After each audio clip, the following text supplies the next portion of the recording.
2 weeks ago, the Toronto Sun's Brian Passafume reported that despite being listed as a terror group in Canada, Samidoun was still registered as a not-for-profit in the country.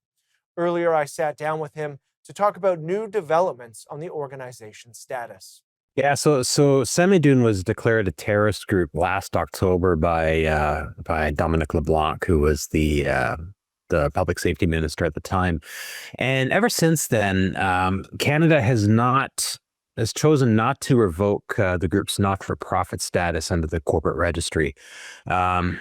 They had enough presence of mind to add a little tag to the top of the listing that says a terrorist entity, but they never really followed through with removing them. So I just checked a few minutes ago, as of now, they're still listed as an active not-for-profit. But that all is probably going to change soon. I wrote the story 2 weeks ago that Canada has refused to revoke their status. And last night, Industry Minister Melanie Joly issued a statement saying that it's completely unacceptable that organizations listed as terrorist entities by the government continue to exist as federally registered not-for-profits. And I quote, "I have therefore directed the government officials to urgently look at any and all options to formally dissolve Samidoun, as well as any and all listed terrorist entities in Canada." So I'd say that's a victory for those who are kind of upset that Canada can declare a group terrorists, but still allow them to be officially registered as Canadian corporations.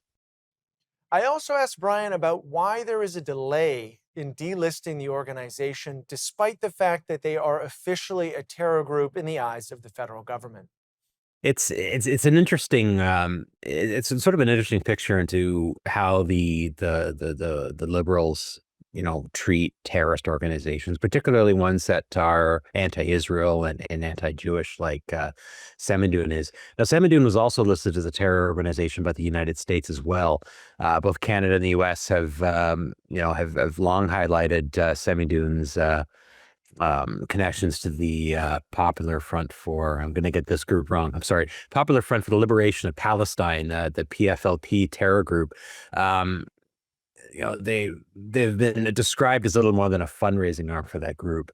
There's been a lot of concerning activity by the group's members. Charlotte Cates, one of the group's directors, earlier this year was in Beirut for the funeral of Hezbollah leader Nasrallah.